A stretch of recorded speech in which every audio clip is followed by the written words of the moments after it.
Good morning, all of Good you. morning, ma'am. Good morning, ma'am. Good morning.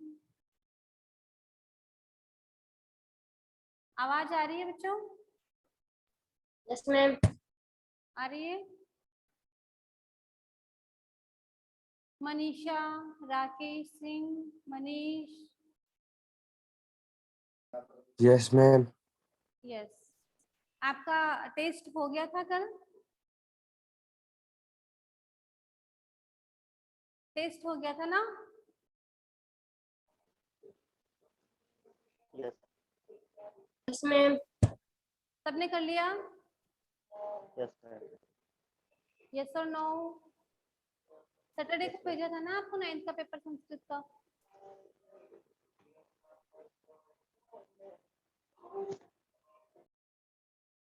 Yes और no?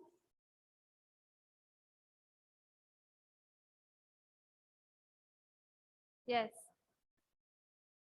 चलो, आज हम नया टॉपिक पढ़ेंगे, वो है कारक। कौन सा है? कारक। आप में से मुझे कोई ये बताएगा कि कारक कहते किसे हैं?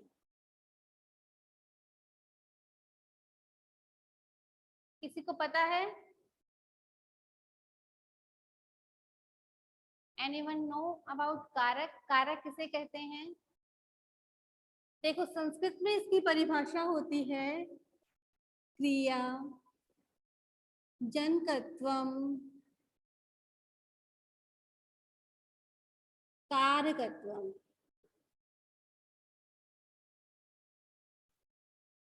क्रिया, जनकत्वम, कारकत्वम मतलब जो क्रिया को उत्पन्न करता है, जिसके द्वारा क्रिया की जाती है या क्रिया उत्पन्न जिसके द्वारा होती है, वो क्या होता है?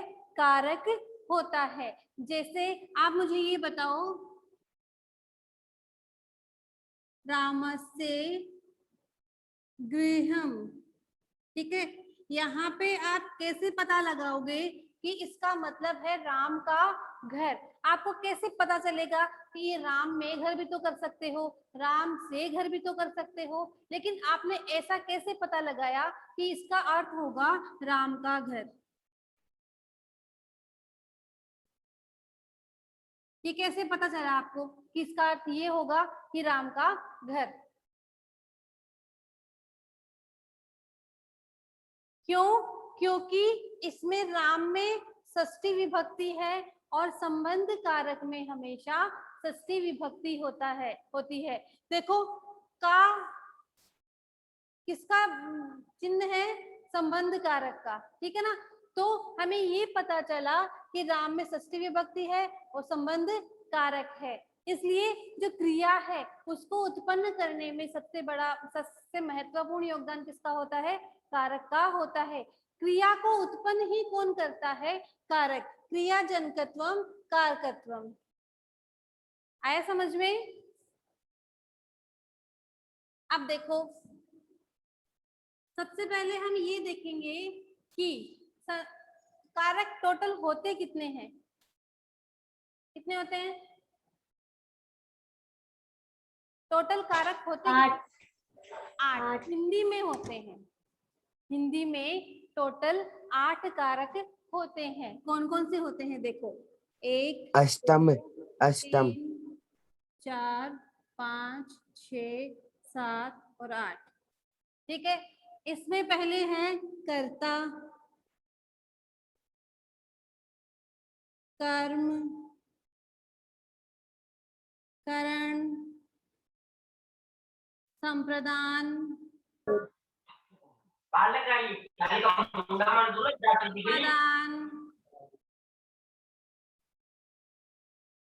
संबंध,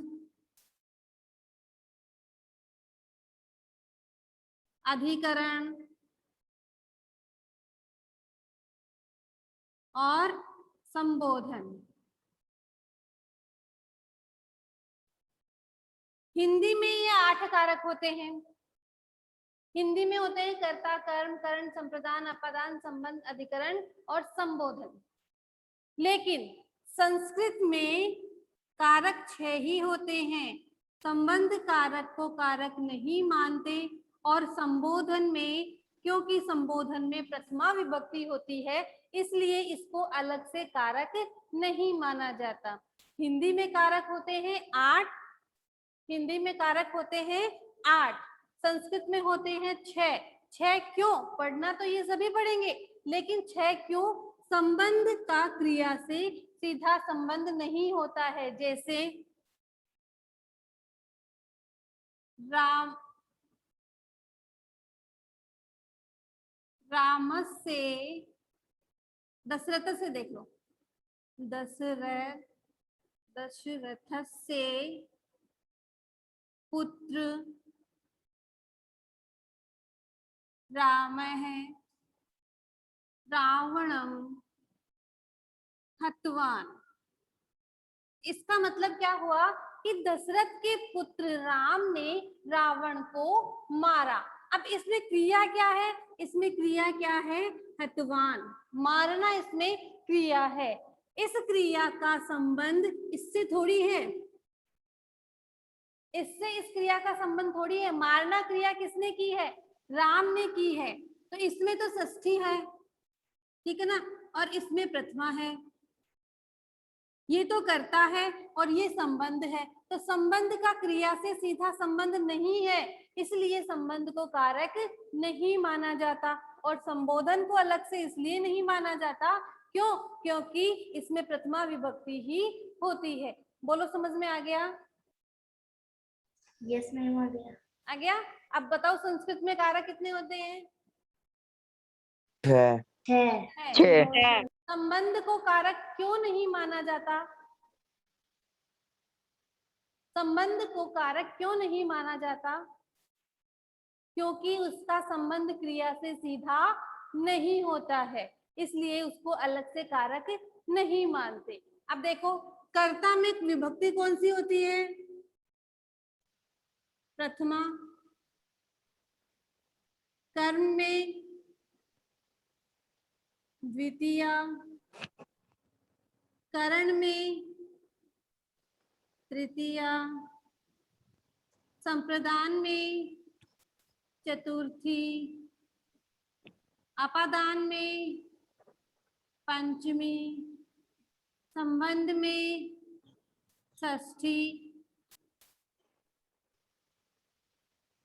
अधिकरण में सप्तमी और संबंध में, संबोधन में प्रथमा।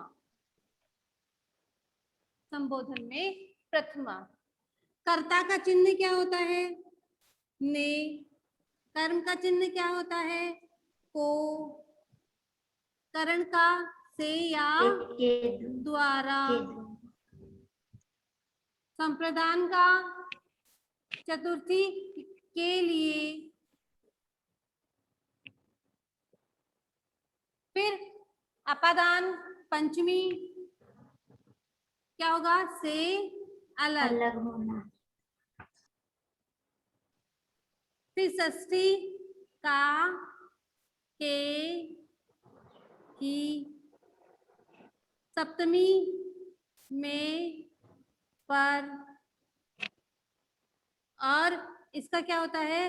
हे, अरे, ओ। यहां तक समझ में आया? यस और नो? Yes ma'am. आ यस गया मैम। समझ में? दोबारा देखो, कर्ता कारक में विभक्ति कौन सी होती है?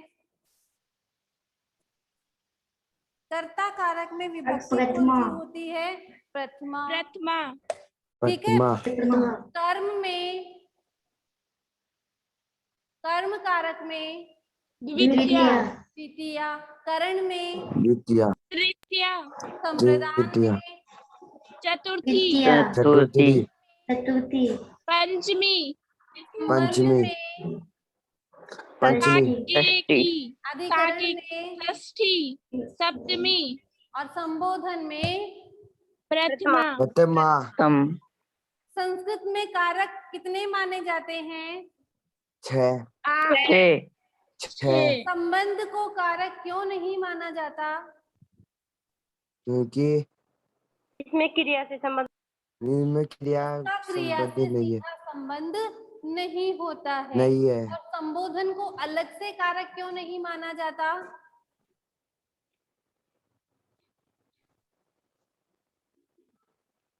क्योंकि इसमें प्रथमा विभक्ति ही होती है। वापस आ गई ना, यहाँ प्रथमा है, यहाँ प्रथमा, तो इसको अलग से कारक नहीं मानते। जबकि हिंदी में ये अलग होते हैं, 8 कारक होते हैं, लेकिन संस्कृत में कारक 6 ही होते हैं। देखो कैसे, राम है, विद्यालयम,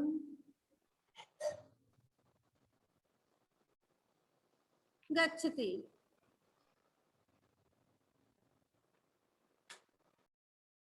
यहाँ पे क्रिया क्या है?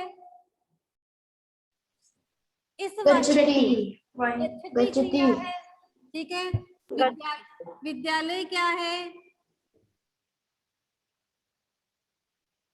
विद्यालय क्या है? कर्म। गच्छति क्रिया है, विद्यालय कर्म है, और राम क्या है? कर्ता। राम क्या है? कर्ता। क्यों? क्योंकि हमने अभी पढ़ा था कि कर्ता में हमेशा प्रथमा विभक्ति होती है। तो यहाँ पे रामः में प्रथमा विभक्ति है, इसलिए ये क्या है? कर्ता है। ठीक है। अब है कर्म। मोहने पुस्तकम पठति। याद रखना, कर्ता में हमेशा प्रथमा विभक्ति होती है और कर्म में हमेशा द्वितीय विभक्ति होती है। तो यहाँ पे द्वितीय विभक्ति किसमें है? यहाँ पे कर्म क्या है? मोहन। मोहन कर्ता है, इसमें तो प्रथमा विभक्ति है। यहाँ पे कर्म क्या है? पुस्तकम। पुस्तकम, इसमें क्या है? कर्म है। मोहन क्या है? कर्ता है, और पठती क्या है? क्रिया है। लता कलमेन लिखती। लता कलमेन लिखती। लता कलम से लिखती है। इसमें करण कारक कौन सा है? कलमेन। कलमेन। क्यों? क्यों?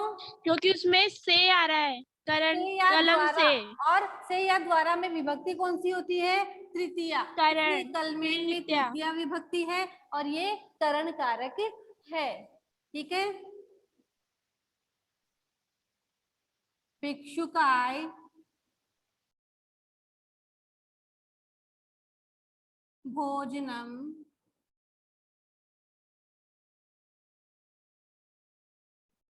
आनय। अब ये बताओ, यहाँ पे संप्रदान कारक कौन सा है? मैम, आनय का अर्थ क्या होता है? लाओ, आने का अर्थ होता है लाओ। भोजन। भोजन तो कर्म है, द्वितीय विभक्ति है, ये क्रिया है। और भिक्षुकाय संप्रदान कारक है। क्यों?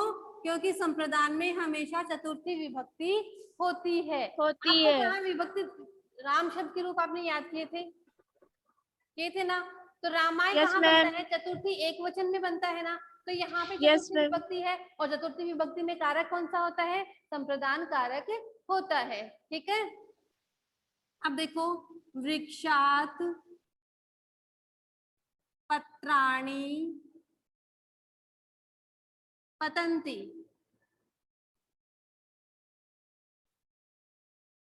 वृक्ष से पत्ते गिरते हैं, मतलब वृक्ष से पत्ते क्या हो रहे हैं? अलग हो रहे हैं। तो कारक कौन सा होगा? यहाँ पे पतंती तो क्या है? गिरना क्या है? क्रिया। और पत्राणी क्या है? पत्रम पत्रे पत्राणी, कर्म। पत्राणी क्या है? कर्म, बहुवचन में है। और वृक्षात क्या है? अपादान कारक। अपादान कारक। क्यों? क्योंकि अपादान क्योंकि वृक्ष से पत्ते अलग हो गए। अपादान में हमेशा पंचमी विभक्ति होती है और वृक्षार्थ में पंचमी विभक्ति है, और वृक्ष से अलग हो रहे हैं पत्ते, तो से अलग होने में भी कौन सी विभक्ति होती है? पंचमी अपादान अपादान। पंचमी।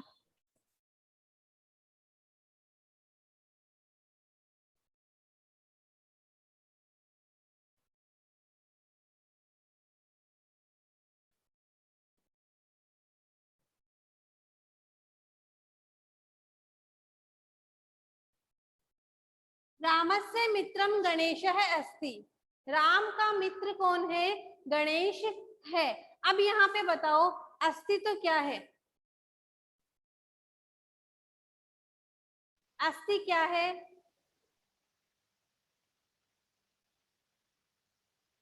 अस्ति क्रिया। है, होना क्रिया है ना? यहाँ पे अस्ति तो है क्रिया, ठीक है। गणेश क्या है? Yes, ma'am. गणेश क्या है? कर्ता। कर्ता। वेरी गुड, क्योंकि कर्ता में प्रथमा विभक्ति होती है। और मित्र क्या है? कर्म। मित्र क्या है? कर्म। कर्म। और कर्म। रामस्य क्या है? संबंध। संबंध कारक। अब देखो ये जो होना क्रिया है होना क्रिया है, इसका संबंध किससे है? कौन है? कौन है? मित्र कौन है? गणेश। गणेश। गणेश है। तो इस होना क्रिया से, ये आवाज बीच में किसकी आ रही है? ये होना क्रिया से संबंध किसका है? गणेश का है। राम का इसमें सीधा संबंध नहीं है, इसलिए इसको कारक नहीं मानते, लेकिन फिर भी इसमें षष्ठी विभक्ति संबंध है, ठीक है ना। अब देखो हरि वैकुंठे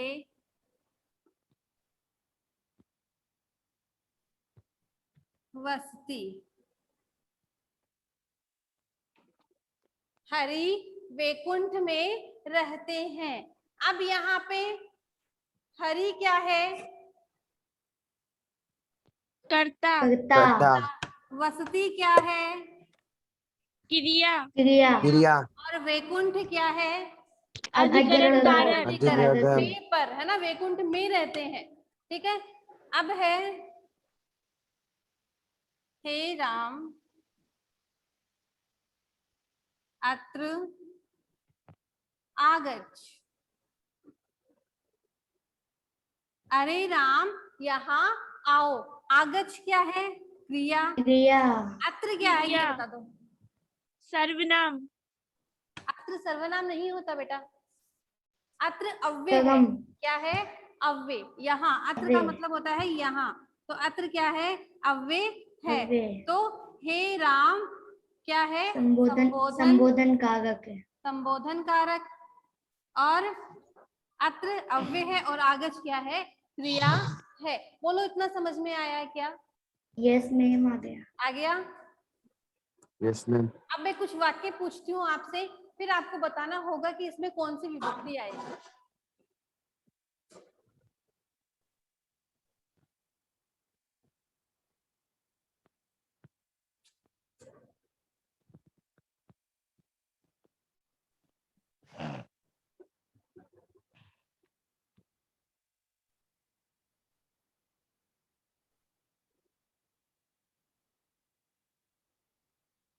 देखो एक शब्द है, एक वाक्य है, मोहने आपणम गच्छति। आपणम का मतलब बाजार।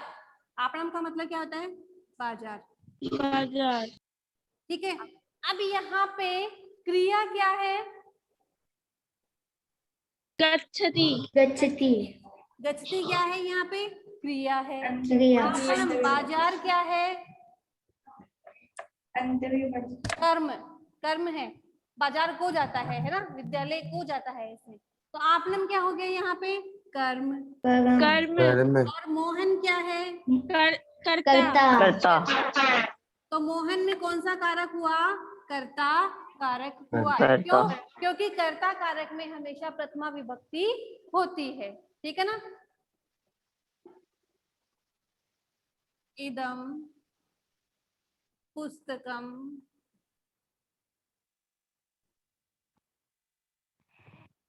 मम अस्ति। इसका मतलब है यह पुस्तक मेरी है, यह पुस्तक मेरी है। यहाँ पे जो पुस्तक है वहां कौन सा कारक है?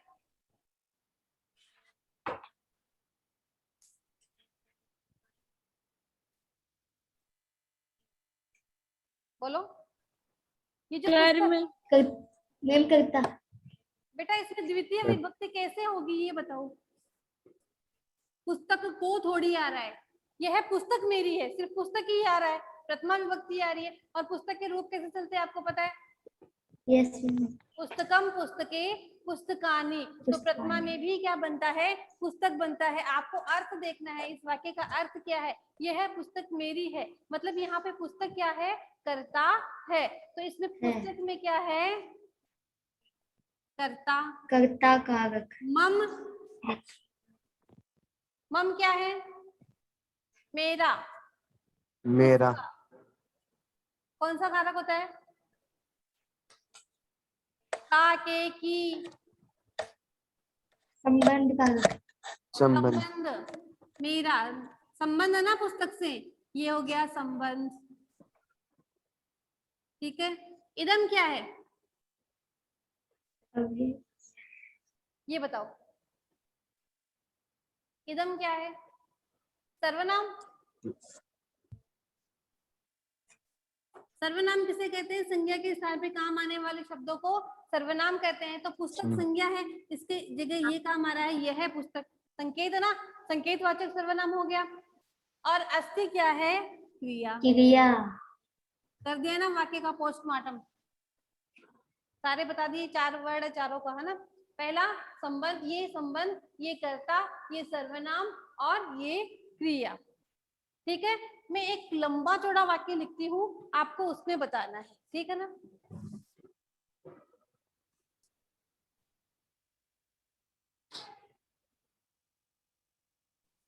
वाक्य है दशरथ से पुत्र राम है रावणम लंकायाम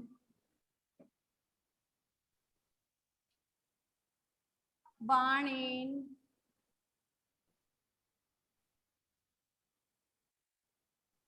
हतवान।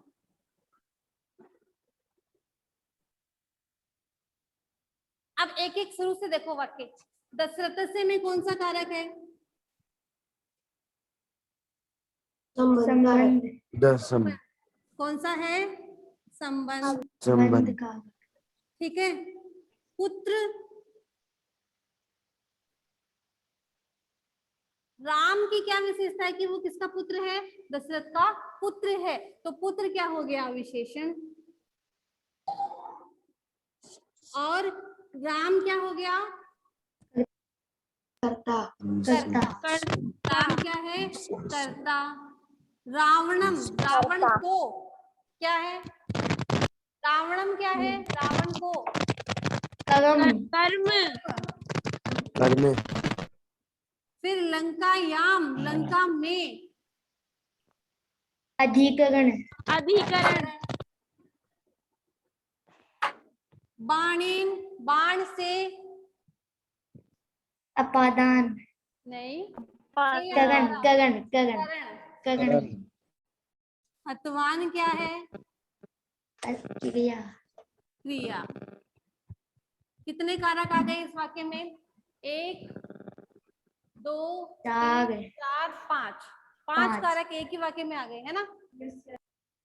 और पूछती हूँ जैसे आपसे, मोहने स्वमित्राय पुस्तकम ददाति।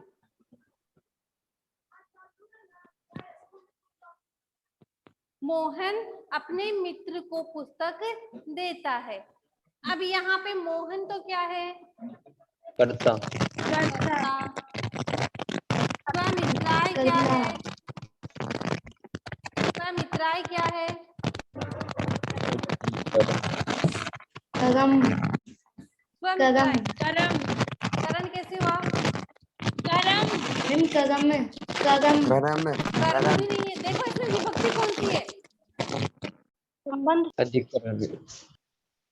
रामायण में कौन सी विभक्ति आती है? प्रस्तुति चतुर्थी। तो यहाँ पे क्या है? संप्रदान। संप्रदान और पुस्तक क्या है? पुस्तक क्या है? अरे पुस्तक क्या है? कर्ता कर्ता। कर्म। पुस्तक को देता है। ददाती क्या है? क्रिया होना क्या होती है इसमें? क्रिया। एक और देखो, गणेश ग्रामे वृक्षस्य अधः पत्रम लिखति।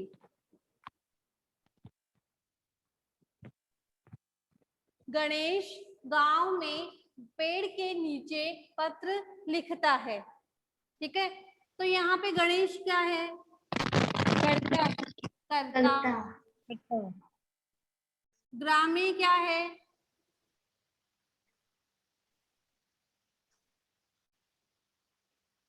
ग्रामे क्या है? कौन सा कागज ये बताना है? क्या? कौन सा कागज का ये बताना है क्या? हाँ, कौन सी विभक्ति और कौन सा कारक है? अधिकरण का अधिकरण में विभक्ति कौन सी होती है? सप्तमी सप्तमी। कौन सी होती है? सप्तमी। वृक्ष से सप्तमी संबंध वृक्ष से संबंध। अधः अधः क्या है? अव्यय। और पत्रम क्या है? किसको लिखता है? पत्र को लिखता है। तो पत्र क्या है? कर्म कर्म और लिखती कर्म। क्या है? क्रिया क्रिया।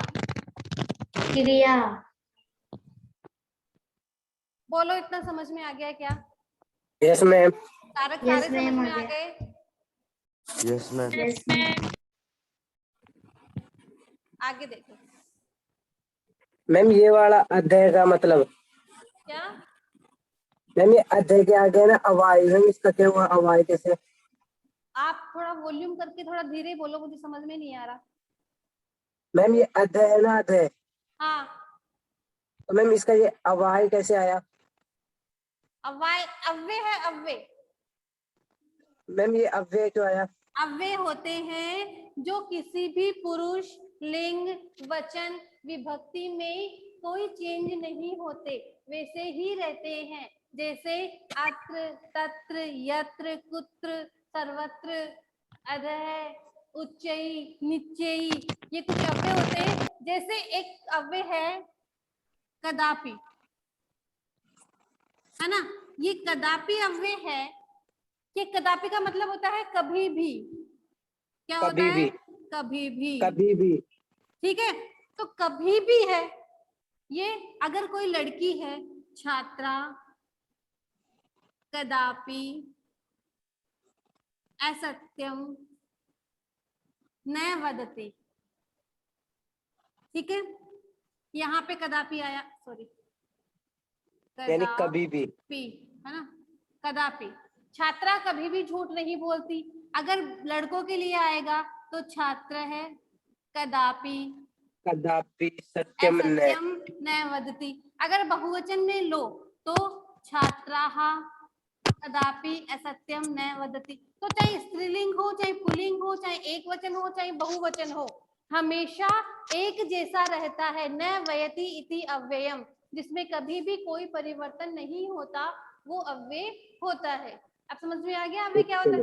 Yes yes ma'am. अब अधय है, हमने अधय पढ़ा है ना, अधय है, अधय का मतलब होता है नीचे, तो सब में अधय ही आएगा, चाहे नपुंसक लिंग हो, चाहे स्त्रीलिंग हो, चाहे पुल्लिंग हो, ठीक है ना। Yes ma'am. ये अव्यय अपना टॉपिक है, अलग से इसको पूरा करेंगे हम। Yes ma'am. और 10th में तो अव्यय से तीन नंबर के प्रश्न आते हैं, आपके भी आएंगे 3 नंबर के।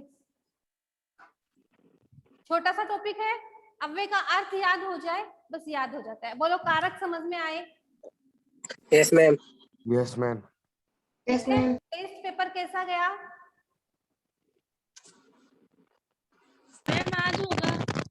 आज होगा क्या 9th का? यस यस मैम आ रही है। चलो फिर रिवीजन करो, ठीक है। Yes ma'am.